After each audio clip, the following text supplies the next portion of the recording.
Hello and welcome to Moving Iron Podcast number 293. This edition of Moving Iron Podcast is brought to you by Arrow. I have Charles Anderson here with me. He's the CEO and founder of Arrow, and he's a guy that I have had, I think, the privilege of knowing here. He's a smart guy, knows a lot of different stuff, and he is really trying to look at the way the things are being done now and kind of positioning things for the future. So Charles, how you doing, man? Yeah. Casey, what's going on? Good to see you. I'm a co-founder of Arrow, and Okay. it takes a village. There's a bunch of us, but thank you. It's good to see you. It's great to see you in Nashville a few weeks ago too. That was awesome.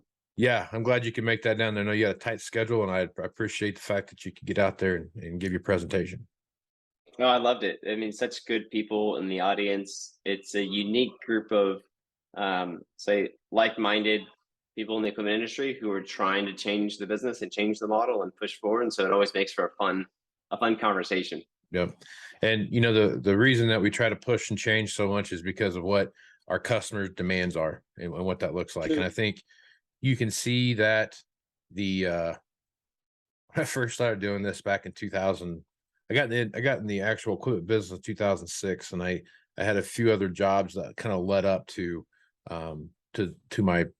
my stint here in the equipment business. But it was, the early 2000s, and I remember going out and seeing customers and talking to them, and some of those customers really embraced the idea of the internet and thought, hey, this is great. We can do so much more and be so much more connected to what we see happening.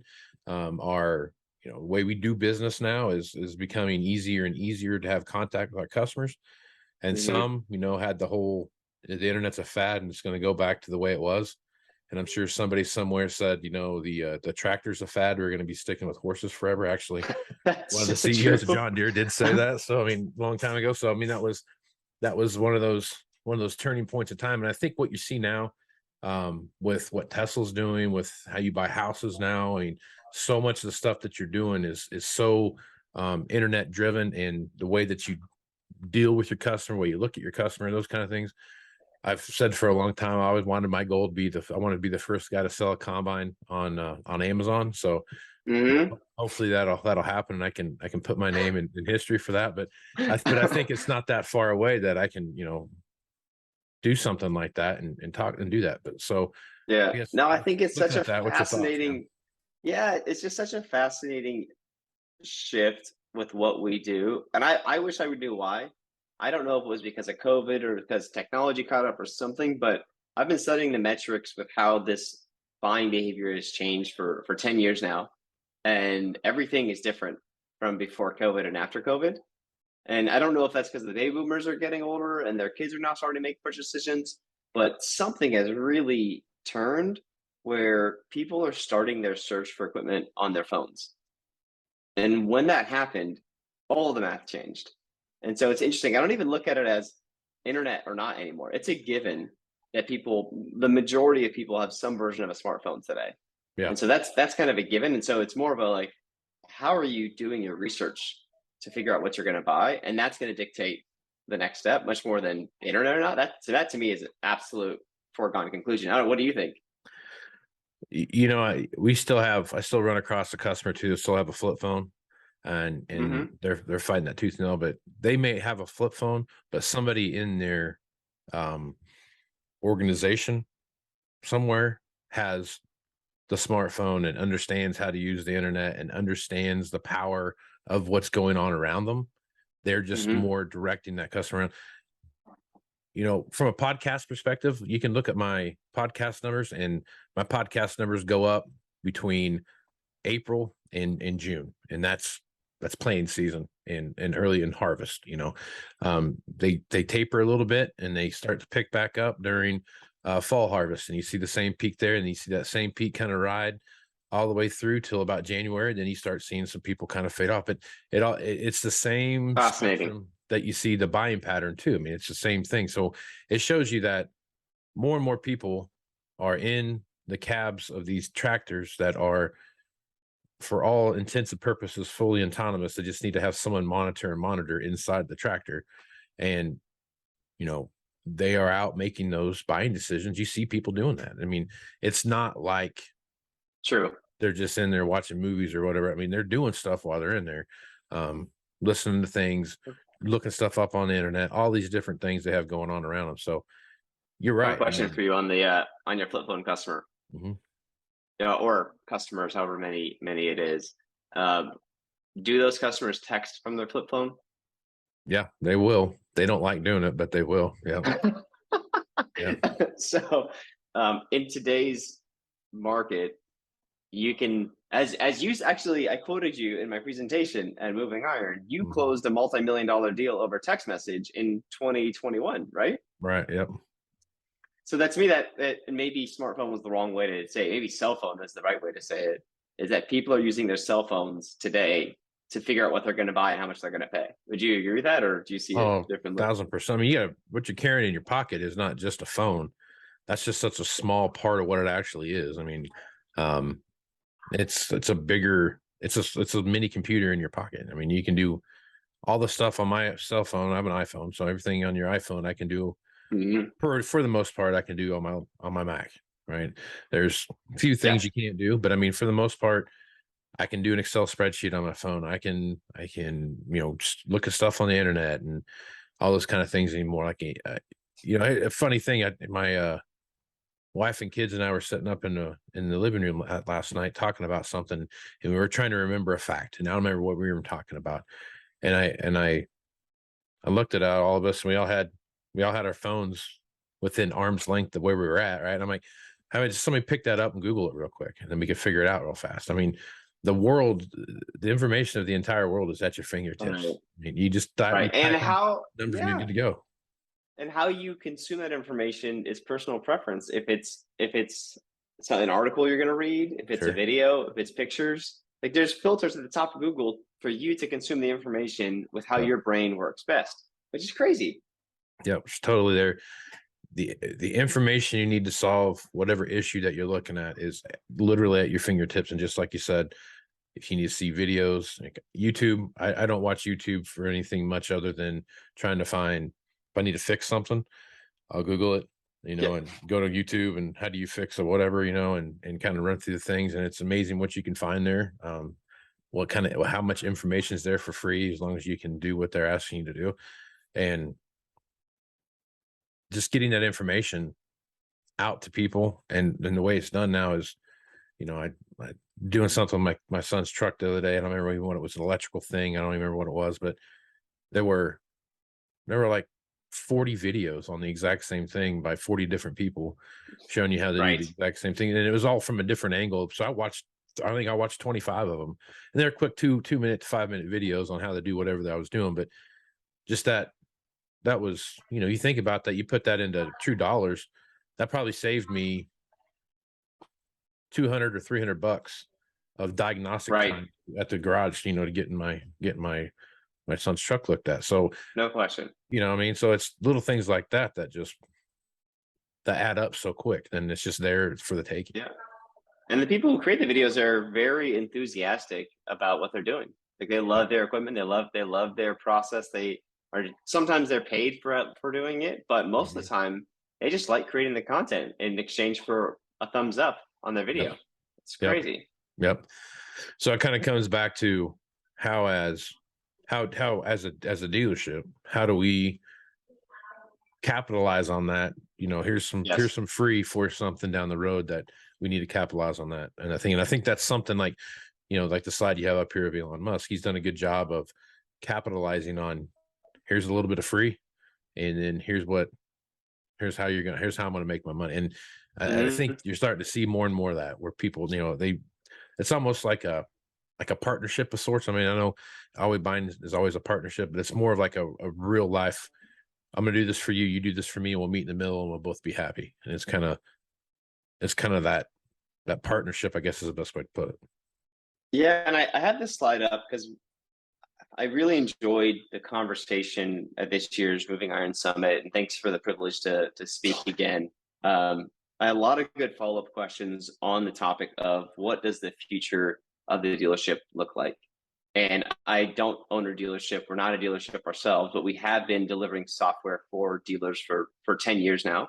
And so I have a lot of experience thinking through not the dealership model, but from the customer's perspective, how that customer ideally would interact with the dealer. And so I thought this was a really relevant, just like very several minute conversation. I wanted to share some of the things that I've learned by studying Tesla, because I think in a lot of ways, Tesla is similar and the auto industry is similar to dealerships. In a lot of ways, it's completely different. And so I thought I would just highlight some of those quickly and that'd be relevant for your audience, if that's okay. Absolutely. Sounds great. Sure. So this is an Elon Musk quote, and he said this a couple years ago, and he said this obviously after Tesla was already proven. I'll read the quote for those who don't have the screen in front of them, which is, "The problem with car dealerships is you've already decided what you want to buy before you even go there. You're really just going there to talk through some sort of annoying negotiation. You're going there to have an annoying negotiation." And if we're honest with ourselves, I don't think anybody enjoys the process of buying a car. I hate it. I would also hate it, right? Like Yeah. no one has said for a long time, man, I just love buying a car. It doesn't happen unless you know someone. I've never heard that. I've never heard anyone say that. But so the counter argument to that is, I think we all enjoy looking for a new car, the process of searching online for a new car. Would you agree with that? Yeah. The excitement of finding the new car is great. Yes. Right. The joy, the enthusiasm, the images. And so what I think we take away from this, and this, one of the cool things about equipment versus the auto industry is that in the equipment market, there are massive manufacturers who have built things that are not going to be displaced. You're not going to displace deer. You're not going to displace cat. It's not going to happen. They have such a head start, and they have over 100 years of proving that there's a best way to do it. And so you're not going to invent an electric tractor that's going to displace what's already out there unless you're Deere displacing your own products. But we can look at the parallels, because Elon has done a lot of things that basically helps us to see how has he solved for the buyer, because the person buying the Tesla is the same human being as the person buying the tractor. So let me click through a couple of slides here. If you haven't seen a Tesla dealership live, and I live in Los Angeles, and these are all over the middle of the country and the coasts.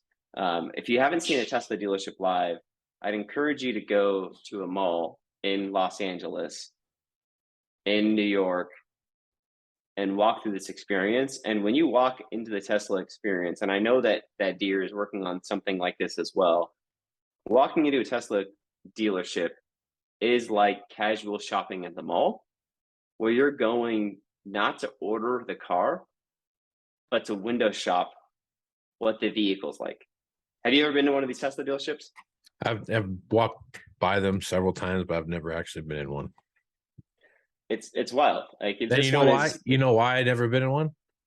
Because I hate the process of buying a car. So that's my first assumption, that as soon as I walk in there, they're going to be, someone trying to hard sell me on something as soon as I walk in the door.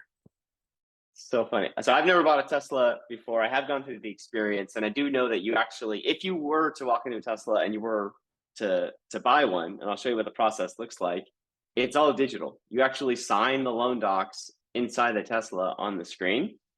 And I'm gonna skip to the end here, but you're focused on reserving your vehicle, not paying for your vehicle. So a question for you, if you can share this, awesome. If you can't, then talk in generalities. Your dealership that you work for, what percentage of your new assets do you have sitting on a yard right now? Like for sale or stuff that people have bought, or what do you mean? Just in general? Available to buy. Yeah, if I wanted to buy a brand new, call it 2022, do you have any available 2022s right now? No, not zero, that already 0%. Yeah. Okay. Yep. So then if that's true, if I wanted to buy a new tractor, I'm buying something that doesn't exist today. Is that true? That's a fair statement. Yes. Okay. How do you do that today?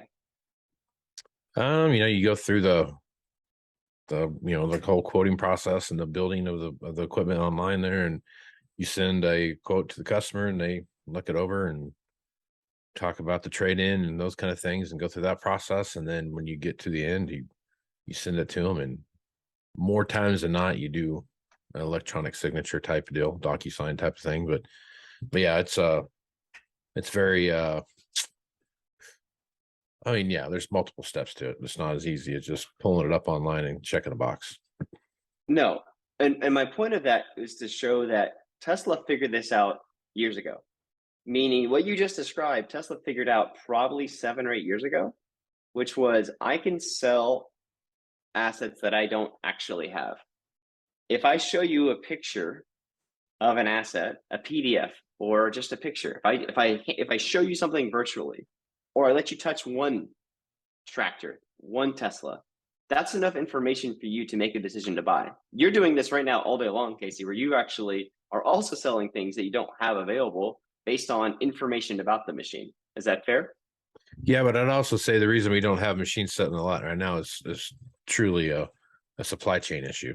It's not because we do it that way normally.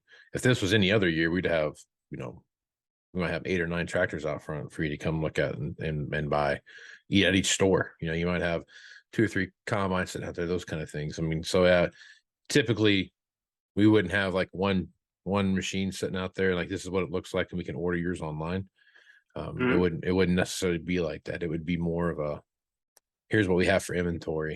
If you want to order one, we can, but it's 6-9 months from now if you're going to get it, type of thing. Now, let me unpack that because I think that's really interesting because you now have you've proven that you don't need to have an asset sitting on the yard in order to sell it. Would you agree with that? I agree. Yes. Okay. And that's the same thing that Tesla proved as well. And so do you think as supply chain gets worked out in called 2024, 2025, who knows, when the supply chain chaos is now solved, do you think that dealers are going to skew more towards what it used to be, which is order inventory, let it sit on, and I'll have 8 available and you can come pick one? Or do you think it's going to stay more in this direction of pre-order it and deliver it when it comes available? I think in the farming business and the equipment business, you'll have more of a hybrid approach to that than you will Interesting. a consumer end of it. And the reason for that is the majority of the equipment that people buy, they know they need. But there is the, you know what, my combine caught on fire and burnt to the ground. I need another combine now. So that's going to be one of those kind of just-in-time inventory type things, I think, a little bit to some extent. Hay tools or something like that too, where you have, I hate to say that a baler is an impulse buy, but a baler, a $60,000 baler or a $40,000 baler, they're coming to buy that because the one they had, it blew up and they need to get a new one to get through the last cutting of hay type of thing. So some of that will be planned purchases. And I think that's going to be 75 to 80% of the overall approach to what we see now. And that last, 25 to 20% or whatever that is, that'll be some kind of we've got this one you can have. That's your choice, or we can order you one type of thing. So I think it'll be, but it won't be like it was in the past where, and the reason for that too, in my opinion, is we're talking about some serious dollars sitting here on floor planning, interest. You're talking about, if you have 5 new combines sitting out for there, the dealers, right? Yeah, for the dealers. So you have 5 new combines sitting out there. Hell, you might got $2.5 million worth of equipment out there at 4.5%, 5%, 6%. Who knows what interest rates are going to do? Next thing you know, you're paying some real money every day and the actual interest costs sitting out there. So it's not like it was 20 years ago where you had a piece of equipment that was right, a tenth of what it costs now. So now you're really, especially with interest rates going up too, and that's a big problem with that too. So I think the overall approach to the way the dealership looks at business and also the way the customer looks, because the customer doesn't want the machine any earlier than they can get it either. I mean, they want it to show up just in time to get it set up, ready to go for whatever they're going to go do with it. They don't want to plan it to show up in September. They want it to show up in, whenever, sometime between January and March, depending on when they start planning, right? Because there again, it's interest costs to them, if that looks like, and those kind of things, or it's, capital expenditures out, and all those things that matter and how all those things flow, that there's going to be more of a demand to get things delivered to the customer and to the dealership in time. I don't want to say just in time, because I think COVID taught us a lesson Right. about just-in-time inventory and what that looks like.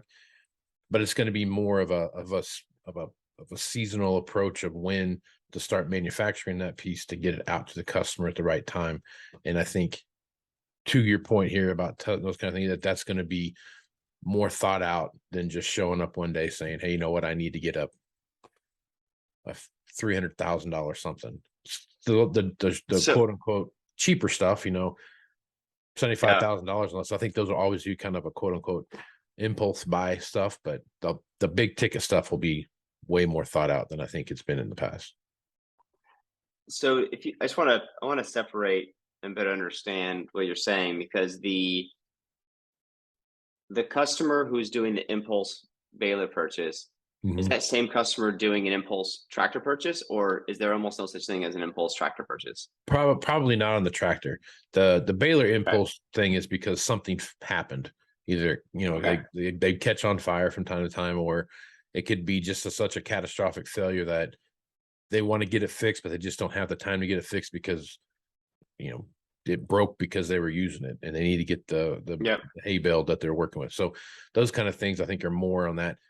Not to say that kind of stuff doesn't happen with combines, but it's not as frequent as you would think as it would be. Understood. Understood. So then unpacking that a little bit more, if your gut is, let's say in 2019, pre-COVID, you can remember that, different world. Hmm. In 2019, if the typical store had 10 brand new assets sitting on the yard, 5 were large and 5 were small, say 5 tractors, 5 balers, just Uh-huh. for argument's sake. Today, if there's 10 sitting on the yard again, how many of those are going to be large purchases and how many are going to be small purchases with all the information we have, cost of interest, et cetera, et cetera? Um, I think just in today's market because of the shortage of equipment, those kind of things, I think all that stuff would sell real quick, regardless of what it was. But I mean, I guess to answer your question, I would say if you had a $450,000 row crop tractor sitting there, um, Hmm.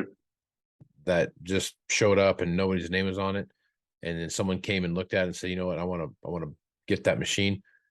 They could have been thinking about it for a while, and then here's my opportunity to come get that machine. Um, but it's not something where they woke up today saying like, I'm going to go buy a tractor today.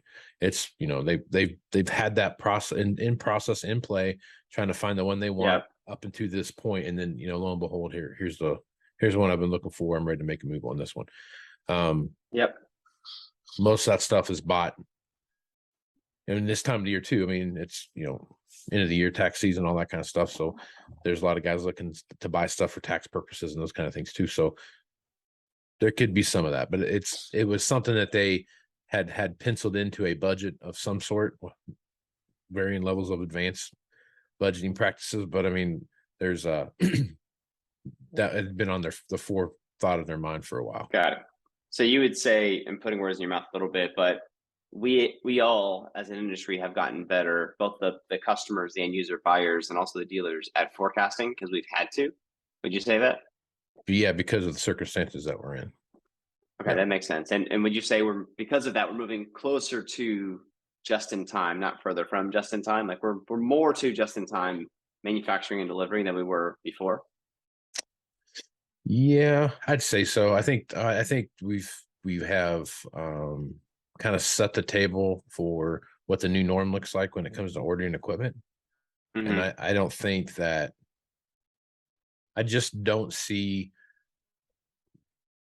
a dealership just going out and just ordering a bunch of stuff for stock. I just don't Hmm. see that. I mean, don't get me wrong, it's going to happen. We're going to order stuff for stock. It's going to be there, but I don't think it's going to be on the scale that we've seen before.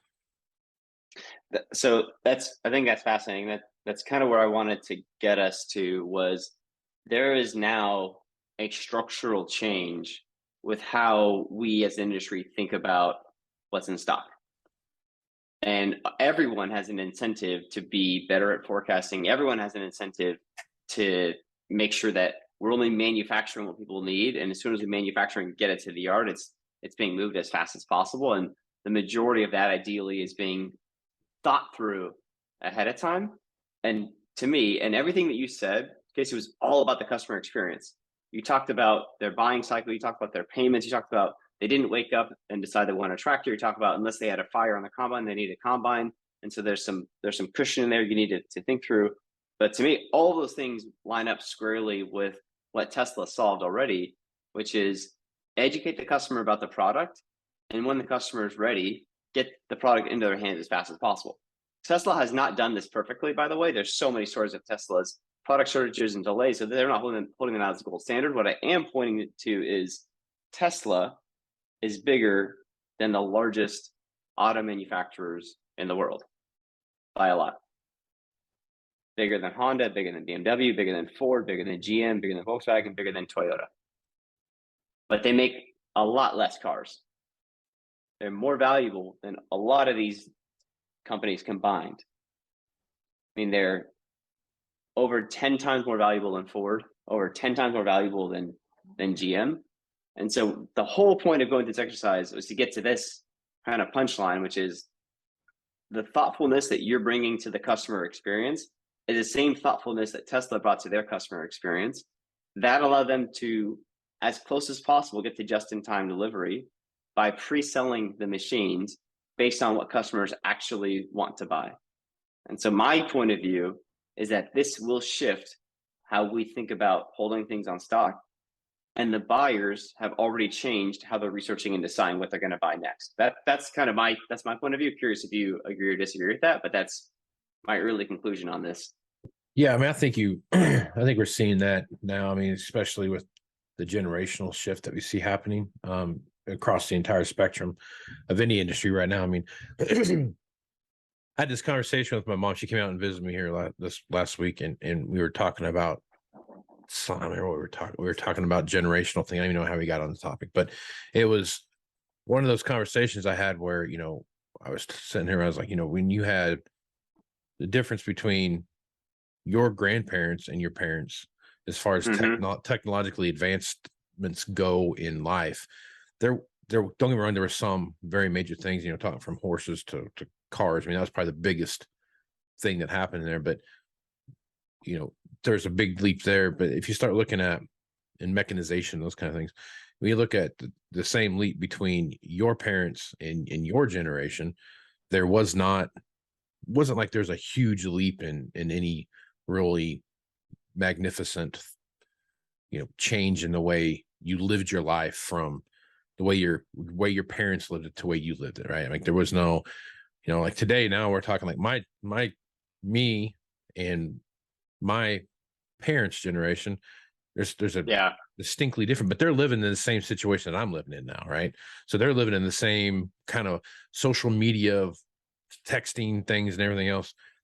My kids are living in totally different than the way I grew up, right?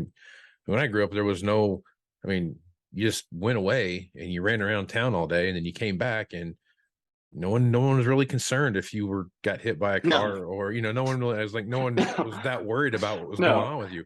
They wouldn't get an alert on their phone like they do iPhone. I mean, wouldn't happen. Now they've got, if your kid is gone for, you haven't talked to him for 30 minutes, there must be something wrong. I mean, there's, oh my God, so it's that constant connection that we see happening now. I mean, it's all there. And the difference in technology that my kids are going to grow up with versus what I grew up with it's going to surpass my ability to be involved in it at some point, right? There's going to be some point where I'm like, whatever. Okay. I'm not getting a hologram phone now. I'm not doing all that, Whereas, my kids are going to be like, this is the way of life, that you got to have this to function, and I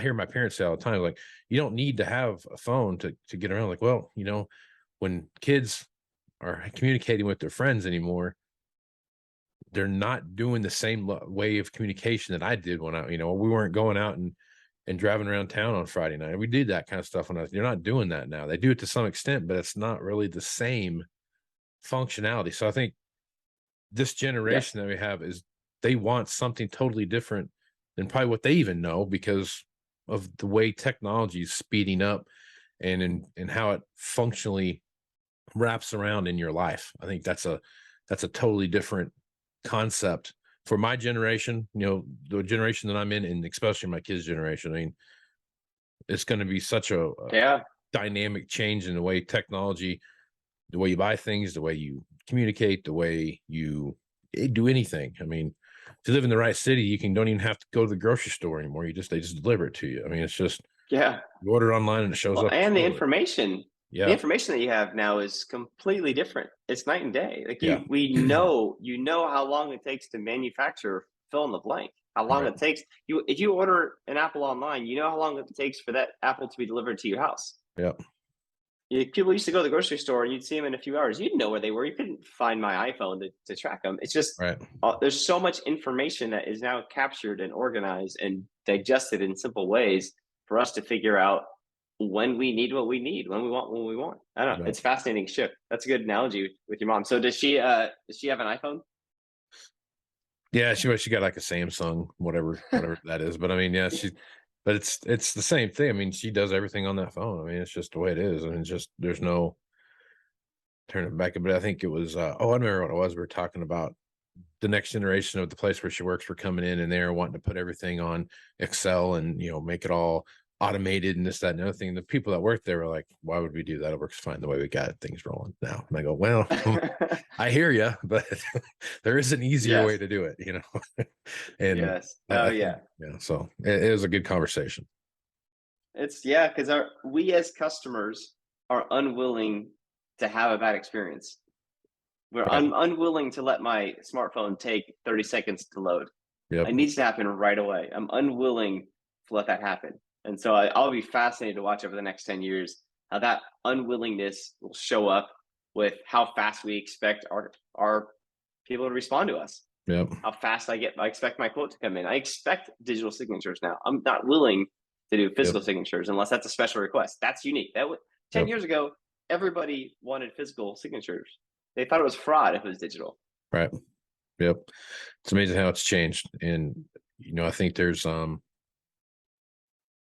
technology. I guess you can fight it all you want and you can, scoff at it at every turn. But at the end of the day, Charles, you and I both know this, that when like biometrics on my cell phone, it can looks at your face and unlocks it.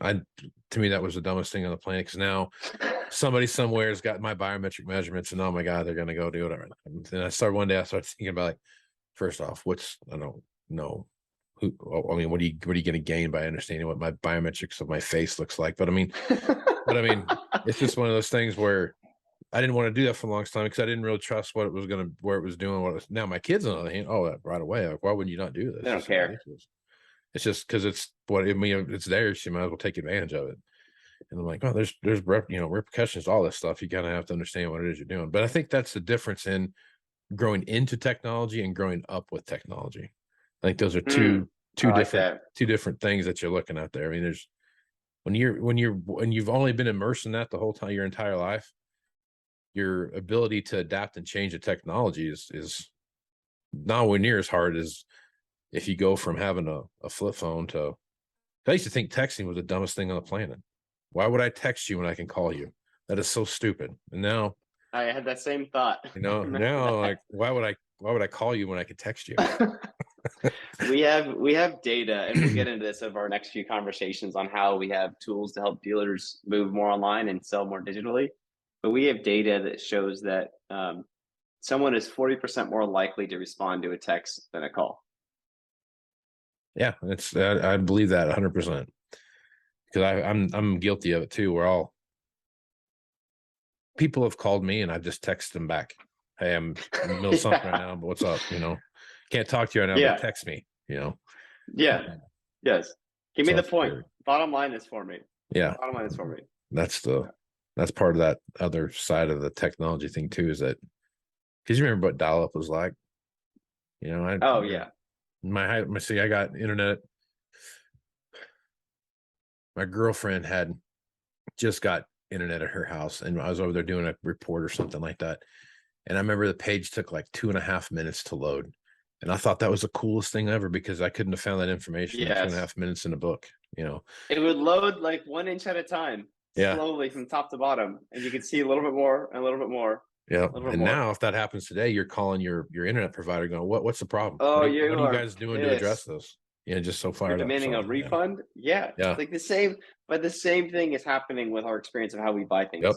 That's exactly Your right. customers are not willing to wait for a minute to 2 minutes for your quote to load. Yep. They're not going to wait. They're going to find another option. Yep. And we're seeing that. We've seen that on so many different you know, surveys and stuff that we've put out there about, took your sales guy, 4 days to get back to me with a quote. Well, Yeah. that same guy that took 4 days, when he was dealing with dad, that was perfectly fine. You know what I mean? It's just now Yes. he's not dealing with that. He's dealing with son. Son wants it that afternoon, and Yes. just like you've seen the stuff, you get the email about, I'm interested in buying X, and it comes across the thing. If you don't respond to that in the first 3 minutes that you see that come through, they've moved on and went to somebody else and have already bought some. It's amazing how fast the speed is. But back to your thing there, Yeah. when you go to the car dealership, right? You're already 85% sure of what you want, maybe even more than that. Yes. You're just looking to go check a few boxes just to make sure that's exactly what it is that you want. So That's it. That's it. so, But that's what's so special about the heavy equipment market, especially the ag market, is you're somewhat just checking to make sure that the person that you know and trust, the Casey that you know and trust, is giving you the thumbs up that it's the right decision. right. It's not what it was 5 years ago, where you were going through some dumb negotiation. It's somewhat already pre-negotiated. You're really Right. just saying, yeah, this is the right machine for your business strategy and what you're trying to do. We think this is the right machine for you, and we agree with your decision. And that they're looking at that stamp of validation, because they know you're going to be there for them if and when the combine catches on fire, and then you got to bail them out. Right. Yeah. And I think that's a good point, is now we have so much data that we can draw off these machines to show how much you've actually utilized the horsepower range that you're using, how much idle time did it Yes. have, how much work time did it have, all these different metrics that you can sit down and talk to a guy with. And unfortunately, the hours of depreciation are the same whether it was at work or at idle. And some of these Yes. machines we see, like, they've idled for 60% of the time. And you look at a 200-hour machine and you spent 40 hour or 40% of that time frame was at work. Man, that's a lot of hours that you just let sit there that you're paying for, right? And I think that's another option. I think that people are growing more accustomed to too, because that used to be, that's just big brother watching me do what I'm doing. Why do if you can see where it's at, so can somebody else. And that's kind of gone away too. So I mean, again, I think it goes back to that growing into technology and growing up with technology are two different things. It's a different market. Interest rates are going up. We have to be better. There's less Yeah. margin there. Things Yep. are getting more expensive. They Yep. either pick your poison. Either inflation's going up or interest rates are going up. Either way, things are different. We have to be that much better at serving our customers right now. That's right. 100%. 100%. Well, that's a lot of good stuff right there, Charles. If you were to wrap this up and put a bow on this, what would be your synopsis of what we talked about so far today? My conclusion right now is that how people buy has changed. How people research has changed. And because people now start their research for what they want to buy over their phone, if your selling experience is not set up for how people are buying, then you're behind the curve. Mm-hmm. And so through these series of conversations, I want people to understand how we have built tools for the dealer to allow them to sell in the way that their customers are now buying. Right on, man. Well, good stuff, man. I love having these conversations with you, Charles. If folks want to reach out to you and get more information about what you're doing over to Arrow, what's the best way to do that? Email me, please. Charles@heyarrow, HEYARROW.com. Right on. Charles, appreciate you being on the podcast, man. Thanks, Casey. Talk to you soon. Right on. I'm Casey Seymour with Moving Iron Podcast. Make sure you check me out on Facebook, Twitter, and Instagram.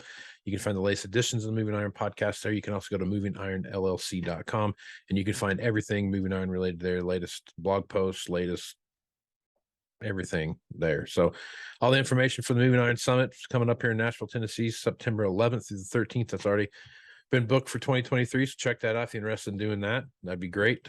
Check that out. Charles like I said, was there last year. Hope he comes back again this year and gives another one of his speeches about what he's got seen happen in the marketplace. So with that, I'm Casey Seymour with Charles Anderson. Let's go move some iron, folks.